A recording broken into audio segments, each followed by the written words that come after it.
seal it, label it,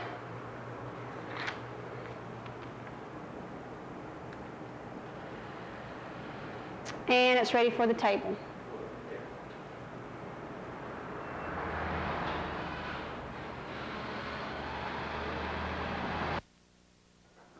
Thanks for showing us how to cut the comb, Renee. We sure do appreciate it, but you might be asking yourself, well, where in the world do you get the strained honey to pour over that comb in the jars? Well, there's a couple of ways.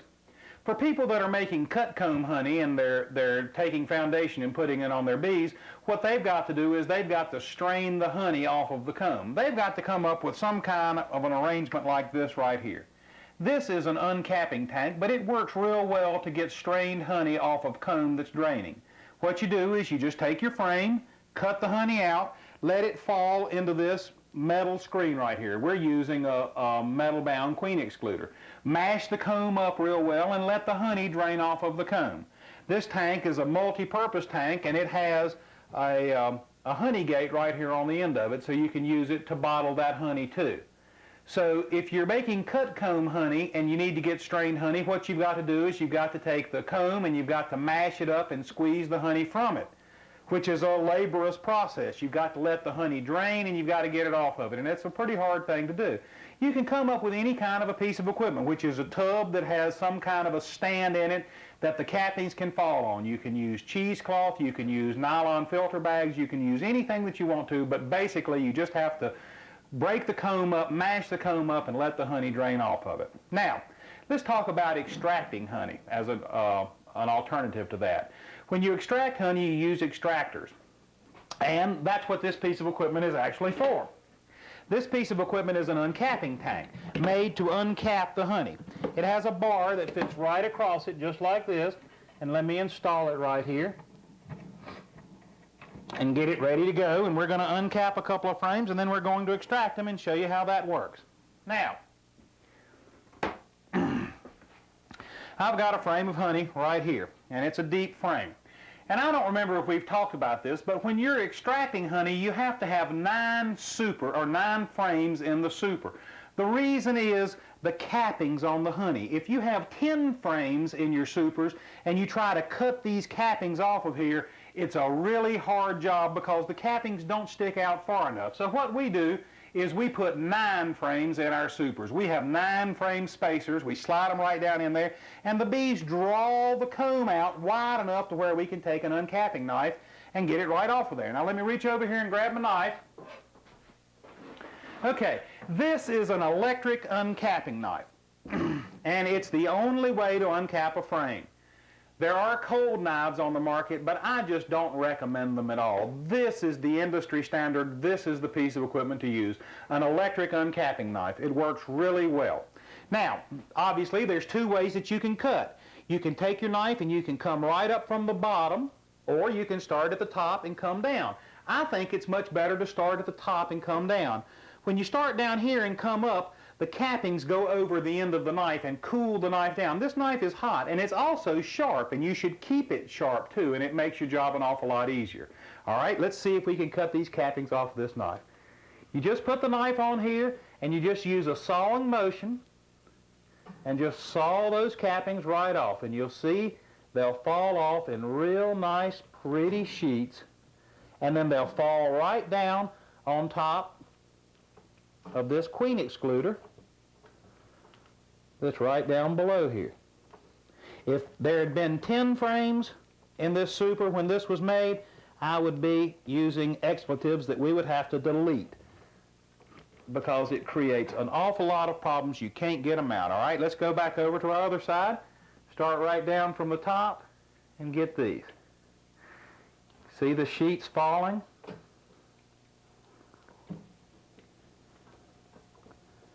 These electric knives do a wonderful job and make a really horrible job a pleasure.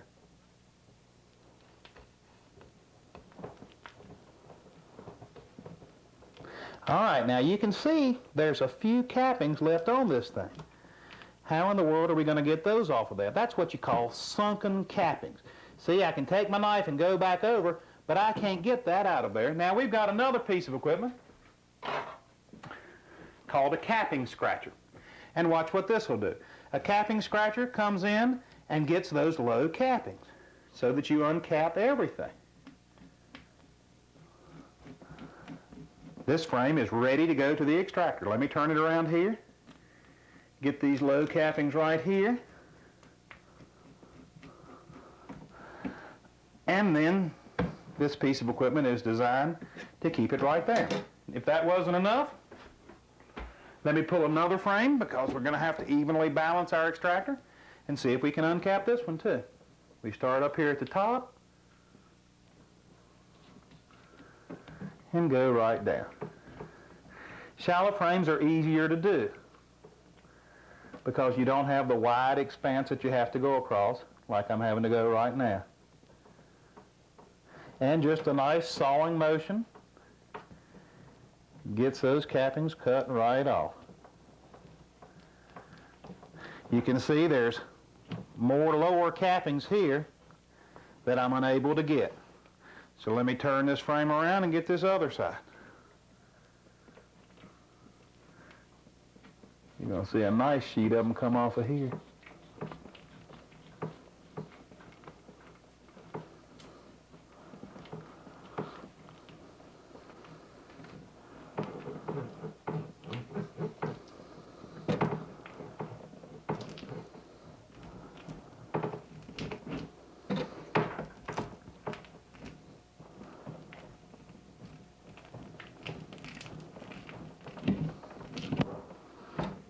Take our capping scratcher and just scratch them. Now you don't want to use the capping scratcher everywhere because it messes your cappings up just a little bit, but in a couple of low spots it just works like a champ. All right, we've got the whole frame uncapped. The honey's ready to be extracted out of it. Let's go in here now and fire up our extractor and see if we can sling this honey out of the comb. Now we're ready to sling the honey from the comb using this extractor right here. But before we do, I'd like to talk just a little bit about extractors. This is a 2-frame basket extractor. When you look down into the extractor, you see a basket assembly. You take the frames and you set the frames into the basket. You sling one side out. Then you take the frames out of the basket, you turn them around, and you stick them back in, and you sling the other side out. That's one of the largest problems with a basket extractor. The other style of extractor is a radial extractor. A radial extractor is much better because it puts an awful lot less strain on the combs than a basket extractor does. A radial extractor is just like if you're looking at a wheel, the spokes of a wheel. The extractor is round and the combs sit in like the spokes of a wheel. They radiate out, and when the extractor spins, it slings the honey out of both sides of the comb at the same time. It puts less strain on the combs. For those of you that have ever been to a fair or a carnival and ridden on the machine or the ride called a roundup, that's the big round thing, and it starts spinning around and it pins you against the back and then the bottom of the floor falls out, you know how much stress is put on you. With a basket extractor, the same thing's true with your combs. You put them in and sling them out and it puts an awful lot of pressure on the outside of the combs, and that's this style of extractor right here. Now, before we go any further, let's look a little bit further into this extractor. With every extractor that you have, you need to have a base and get it up on a base with a stand, and since extractors vibrate when you extract with them, you need to have them secured down to it. This extractor has a couple of straps right here for making a stand, but we don't have one built, so Sandy and I are just going to try to hold this one and get it going. Now, an extractor has a honey gate on it right down here, and the honey that extracts flows out of this honey gate. Now, you remember when we cut the cappings off with the knife, we also used the capping scratcher, so there's going to be little bits of wax and trash in it. So the honey goes out of the extractor into a double screen sieve. The top of the sieve has a large diameter screen that gets the big pieces of wax out, and then the bottom of the screen has a real fine filter that gets the fine particles out of the honey. So when the honey comes out of the extractor, we're going to filter the honey too. Well, Sandy, why don't we try to crank a little bit? If you'll take one of those frames and slide it into this basket, we'll see what we can do. As heavy as these frames are, there should be a lot of honey in them.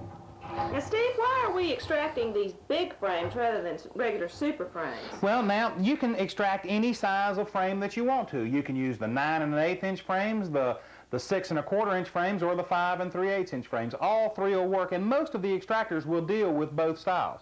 Now, this extractor is a 2-frame extractor right here. So we're going to put both of these combs down in it. Now, when you look down in here, there's a little niche for this little end of the top bar to fit into. And when we start extracting, we pull it this way right here. Let's cover the top right here, and let's start it to going. Now, there's something that I forgot to tell you. I can see the honey coming out. It's on the sides. Let's open up the honey gate right here. Look at there. The honey's already running out of the extractor. It's just started.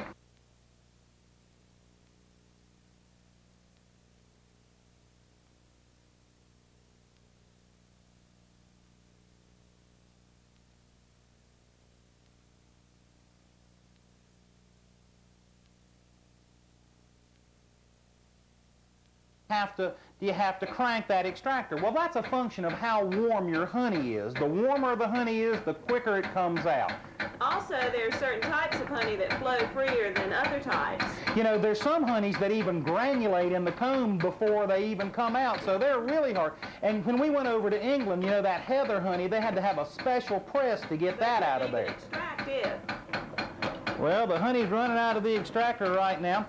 A lot of people tell me that just extracting one side and then the other is really not quite good enough with this, that the best way is to extract about 1/3 of the first side, then turn it around and get the whole other side out, and then turn it around again. Well, let's stop this thing and see how it looks. Well, why don't we try that? Let's take this comb right here out. I'd say we've gotten about 1/3 of that side out. Then let's turn this thing around and put it down. Then we'll do the other frame too. Now, Steve, because there's just 2 frames in here, and because we're just spinning it or turning it with our hand, you know, the honey is not just gushing out of the opening like you'd expect it to be. Well, if we had more than 2 frames and if we had power on it, you would see a better flow. All right. This is good for a beginner and a person that just has a few hives. It certainly is.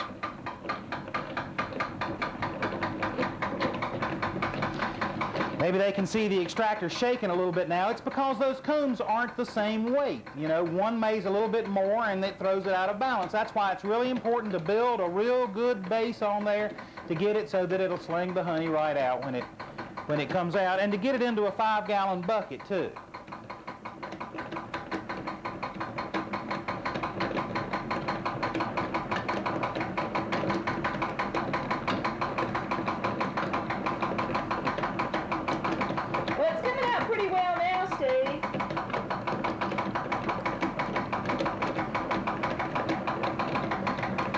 What we need is a couple of young ones to do this for us, isn't it, Sandy? Or a motor. A motor. Now that would be better, wouldn't it?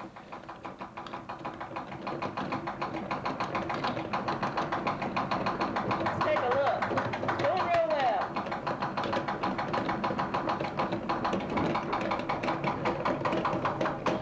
Now we can see some of the larger particles coming out of here. Yep, you can see the bits of wax and everything. And you know, there's something going on here that people really don't realize that we probably ought to talk to them about too. When you sling honey out of an extractor, bubbles get into it. Yes. And whenever you filter honey, bubbles get into it too. And the first time we ever tried, we filled up our first jar of honey with nothing but bubbles. So you have to be able to deal with the bubbles. All right, now, we've gotten the honey running out of here. We're going to let it sit. We're going to get all the honey out of both sides of the comb. We're going to run it through this filter right there, and then we're going to put it in a bottling tank. And the bottling tank's right here behind us. Let's take a look at this bottling tank. Here's our bottling tank right here. We're going to let the honey stand and filter out of that, and then we're going to pour it into this bottling tank. We've already gotten a real good filter on it, so we probably don't need to put another filtering to it. We're going to pour the honey in here. The way to get the bubbles out of the honey is to just wait just for a little while, maybe a day or 2 days. Or an even better idea than that is to take a little bit of heat tape and wrap heat tape around this container right here, because heat makes honey an awful lot better to work with. If you heat honey up, the bubbles come out of it. If there's any impurities in it, they also rise up to the top too. And when they come out, then you can go right into the tank and you can scrape them up and you can get rid of them, and then you can just go on and bottle it. But you don't want to heat it too hot, or it is not good for the honey, is it? It's not. It darkens the honey and it changes the flavor. You just want to put a little bit of honey, a little bit of heat. And I've really forgotten, what is it they say? You don't want to get honey up to about 140 degrees. Yeah, I think that's about it. And for us, we never try to get it over 100 degrees. We try to keep it, because we like all the aspects of raw honey that hasn't been heated. All right, now, so we're going to get our honey. We're going to transfer it out of the extractor. We're going to let it go into this bottling tank right here. We're ready to bottle our honey now, but before we do, we'd like to talk just a little bit about the jars that are available on the market today. We've got a few of the different kinds of jars that are available here, but a lot of beekeepers will start off and they'll take their honey and they'll put it in mayonnaise jars, and we've always really been against that. Yes, there's so many attractive jars, and the more attractive the packaging is, the better that you'll be able to sell your product. That's really true. Like this jar right here. This jar has a tamper-proof seal coming down the edge, and then it has a real pretty label on the front of it. Labels are made to dress up honey, and they'll get a premium price for your honey. That's true. And then there are also containers that are used to dress up honey, like this 2-pound squeeze bear. And then we have another bear over here, and we have several different types of tops for these bears also, depending on what your preference is. Yellow tops with red or with black, and also flip-top lids too. That's correct. Well, why don't we go on and see if we can fill one of these bears up. We've got the honey, and it's already come out of here, and we've made sure that it's settled. We've got all the air bubbles out. Let's see if we can pour a little bit of honey in that jar. Steve, do you remember when we first started bottling honey and we would strain it and it would be in buckets, and we would take a dipper and dip it up and try to pour it in a jar, and it was just such an awful mess. Oh, it was terrible. And then we found out about honey gates. And you can take one of these honey gates and put it on a bucket or do anything with it that you want to.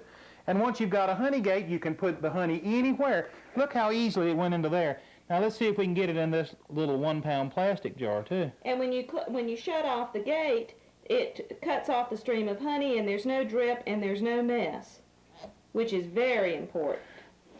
Because I can remember messing up your kitchen and you not liking that very much.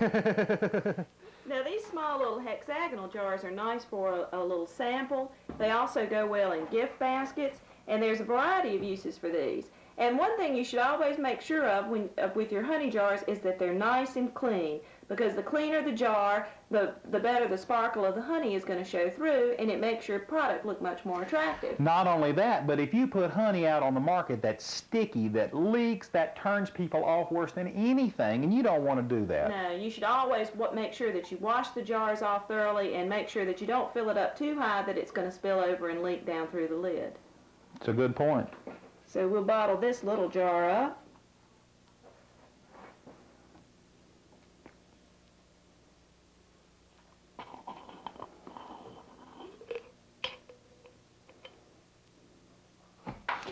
Let me get this one right here, Sandy. This is a 1-pound queen line jar, and research has been proved through the National Honey Board that people prefer to buy honey in 1-pound quantities, that's really what they want. Now, you'll go and hear a lot of your customers say that they want those wide-mouth quart jars and stuff, but I think they just want to pay as little for honey as they possibly can and get just as much of it.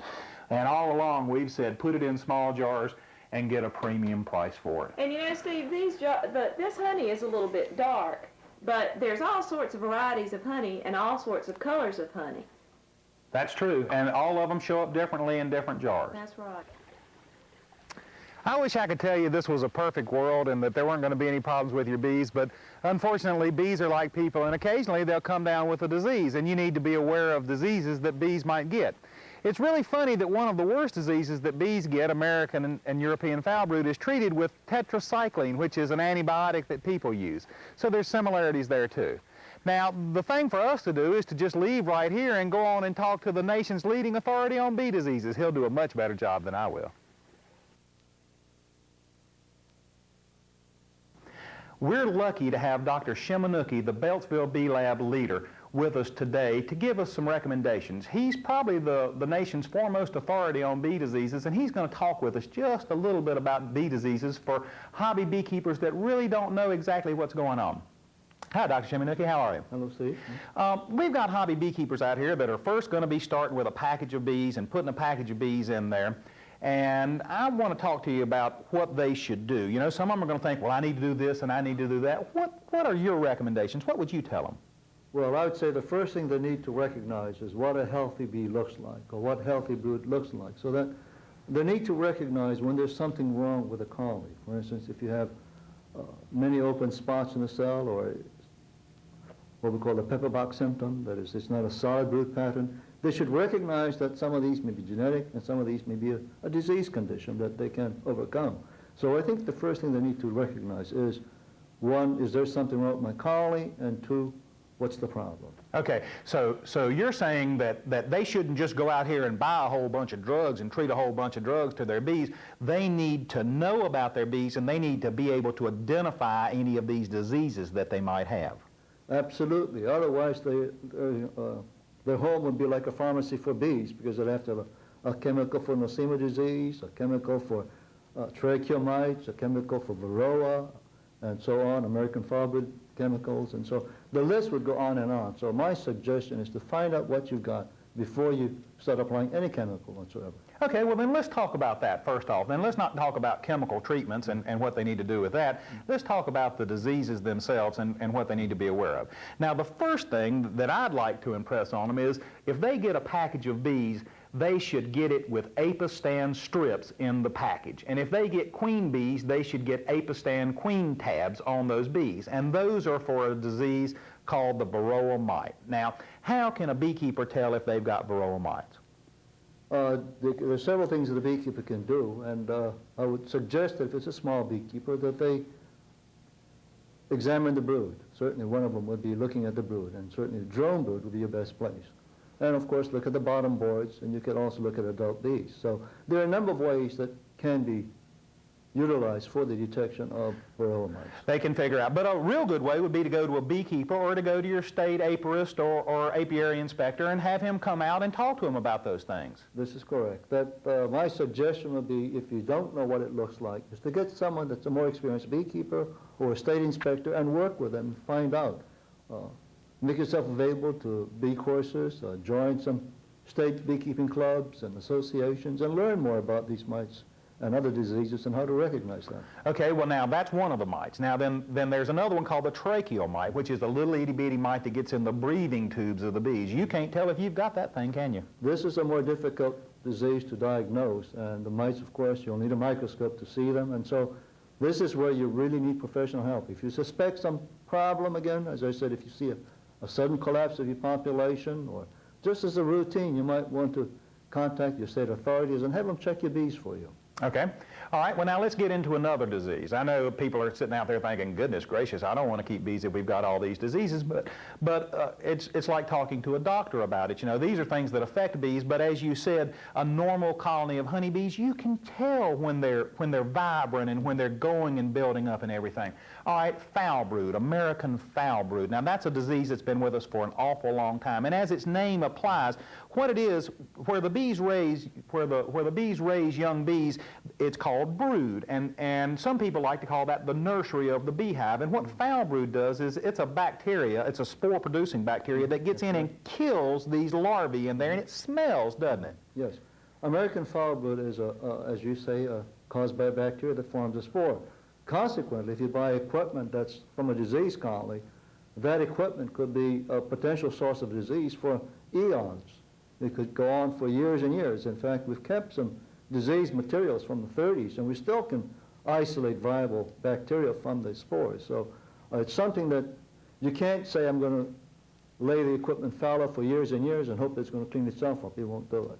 Well, Doc, right now, our viewers are looking at a good frame of brood, and they're seeing a good frame, a good pattern of brood right there. It's laid in concentric circles, and you can see that, and as they emerge, you can see it. Anything out of the ordinary would be foul brood. If you see a cell that should have hatched out and hadn't hatched out, take a little twig and scrape the cappings off of it and take a look at it and see if it is a problem. Absolutely. Now, in some cases, you may just find some discoloration of the pupa or the larva.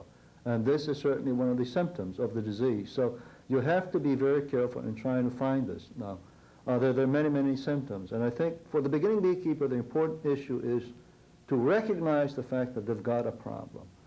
Because there are too many diseases, and this may require the help of a professional to tell you exactly what you've got. But the important thing is for you to know, such as you're saying, by looking at a twig and seeing that things aren't natural or normal. And so this is when you need the help. Well, now, how about European foul brood? I've never really understood exactly what the difference in European and American foul brood is.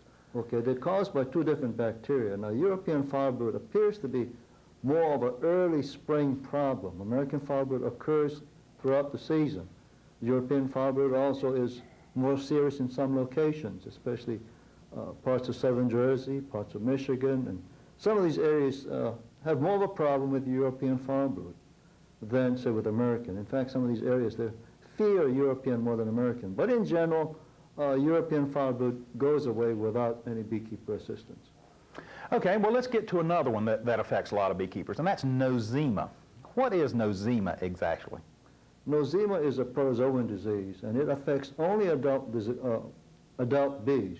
It's a very, very serious disease. It's probably found in about 60% or more of our colonies in the U.S.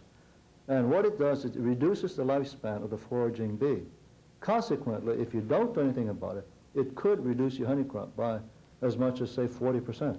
Okay, now, Doc, now I'm gonna have to ask you a question here. You started off and you said that you needed to know that you had this disease first, but now you're telling me that 60% of the bees have nosema. Should we make a blanket recommendation to treat with Fumidil B, which is the chemical that combats nosema? Again, I would say diagnose your bees first. Have someone in a laboratory look at your bees first and see whether you need it. Because if you're on a program, for instance, of feeding drugs for a few years, of using Fumidil B, say, for 4 or 5 years, you may not have any need to feed it anymore. So I would suggest that you see first whether you need to do it, and then second, after you've been doing it for a few years, see whether you accomplish the ends you're looking for, and if you have, you can stop feeding. Okay, so the bottom line here is that we have to be in tune with our bees, we have to know what healthy bees are, we have to understand these diseases, and we can deal with them too. Yes, and I think the important thing is to know when you have healthy bees, because if they're not healthy, then you know you've got a problem. Now, for all these diseases that we've talked about, there are treatments, and there are chemicals, and there are drugs, and the people that you talk to, and the beekeepers that you talk to, and the books that you read will recommend those. But there's a point that I want to make to everybody out there, and that point is that if you're treating with any kind of drugs at all, follow the label recommendations to the letter. Follow exactly the recommendations of the label so that you'll be putting the chemicals on right. There's a lot of research and a lot of effort that's gone into actually figuring out exactly what needs to be done. So follow those recommendations. Be a better beekeeper. Don't let this scare you. The diseases are just something that are out on the corner, but you need to be aware of them. You need to try to understand them and read about them so that if you should see them, that you'll know what they are and you'll know how to deal with them. Dr. Shimanuki, thanks an awful lot for this. We sure do appreciate it. Thank you for the opportunity, Steve. One of the biggest problems that beekeepers face is the greater and lesser wax moth. And I think it's also one of the biggest areas of misinformation about beekeepers, or about beekeeping. We get calls all the time from beekeepers saying the wax moths have killed my colony, and nothing could be further from the truth. The wax moths do not kill colonies of bees. The wax moths are around all the time. They're in every colony of bees almost year-round, and they're not in the winter, but during the summer and spring, they're in your bees all the time. A strong colony of bees keeps the wax moths under control. Now, you might not know what I'm talking about, but let me show you this frame right here. This frame has been eaten up by the wax moths. It ruins the combs. The wax moth goes in and lays eggs, the larvae hatch, and then they just eat the combs up. Let me get another frame here that shows you an even more advanced example of what the wax moth does. It's one of the largest problems that beekeepers have. And it's not a problem of the wax moth. The wax moth is not to blame for this. The wax moths are in your colonies all the time. It's your responsibility to keep strong colonies of bees.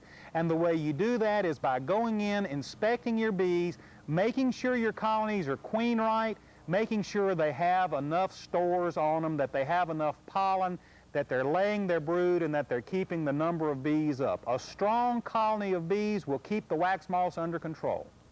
Should you go into a colony and find wax moth problems in that colony, the thing to do is to go into another colony and take out a frame of brood to increase the strength of it. If the colony is too weak, then take it and newspaper it together with another colony of bees. Add it to another colony. Kill the queen. It's easy to overcome the wax moth, and just by being a better beekeeper, you can do it. Well, we've started you off for the year. We've installed a package, we've gotten it through the year, we made a little bit of honey with it, and we extracted it, and now the next step is getting ready for the winter. It's cooled down a little bit now, and I'd like to walk back over here and talk to you about what I did to get my bees ready for the winter. So I'm going to go right on over here and show you my beehives. Now, you might notice that I have my beehives in 2 deep hive bodies and wonder why I do that. Well, here's why. Over the winter, the colony of bees moves from down here in the bottom box up here into the top box. It's a natural movement. Bees always move up. You want to make sure that you don't have any queen excluders, because if you have a queen excluder in there, the queen won't be able to move up with the cluster, and she might be hurt. You want to take your queen excluders out. Now, I have mine in 2 hive bodies because in the spring, if they're up in this hive body right here, I'm just going to move this hive body right back down to the bottom and reversing my 2 hive bodies like this. If I had a super and they were in a super, I'd have to put the super down on the bottom, and I prefer to have my bees in hive bodies. So the first thing that I do to get ready for the winter is I get my bees in 2 hive bodies. And then about the 1st of August, I requeen every colony that I've got. I think this is one of the most important things that you can do, is to requeen your bees in the fall and get a new queen to go through the winter. The reason you do that is because they go into the winter with a much bigger cluster, and when they have a bigger cluster, it doesn't stress them as badly to go through the winter. I also, as a preventative treatment, treat my bees with terramycin for American and European foul brood, and now I've started giving them Fumidil for nosema, because as Dr. Shimanuki told us, he thinks over 60% of the colonies in the United States have nosema and a problem with it. So when I get ready for winter, I requeen my colonies in August, and then in September I treat them with terramycin, and I also treat them with Fumidil. I make sure that I've got them in 2 hive bodies like this. I close my entrance down with an entrance reducer right here. Now, this entrance reducer is inserted so that the wooden strip on the bottom is turned to the bottom. You might wonder why. The reason is that bees are constantly dropping dead from the cluster, and they get like a floor on the bottom. They can actually cover that thing up, and if it's set right here with this up top, you have a much better chance of bees being able to get out of it. Now, over the winter, the cold is not really a problem with the bees. The problem with the bees is prolonged cold. The bees have to go out and go to the bathroom. As they eat honey and they eat the yeast that's inside of the honey, they have to defecate, and if they can't do that, it gets to be a problem with them. The cold itself doesn't really hurt them. We close up the entrance like that, but then what we do is we come up here on the top of the beehive and we ventilate the beehive. If you leave the colony to where it's shut up, moisture will form on the inside of the beehive, so you need to ventilate it. Some people prop their tops up just like this by setting it up on top of the inner cover, and the rain runs off the back of the hive and onto the back. But what I prefer to do is to take just another queen excluder or another entrance reducer and set it right in here on the inner cover, and it sits right up above the top rim of the inner cover, and then when the telescoping top comes down on top of it just like that, it doesn't seal, so that air will go through the colony, moisture won't condense on the inner covers, and won't rain down on the bees. We're ready for the winter. We're ready for next season. We've got our bees in good condition. We've fed them all the drugs that we needed to. We requeened them. We went around to the back of the hives, and we felt to make sure that we had sufficient stores to get them through the winter. And here in North Carolina, that's about 40 pounds of honey. Or, well, we're up in the mountains of North Carolina. We have to have more up here than they do in other places. So we have to have at least one super on our bees. Now your bees are ready. You're ready to go into another season and ready to look forward to the spring. And you'll be just like the rest of us beekeepers. We'll be counting those days till those blossoms pop open, till the bees start coming out of the hive and start bringing that nectar in, and look forward to another wonderful season about learning about bees and learning about nature and this wonderful world that we live in.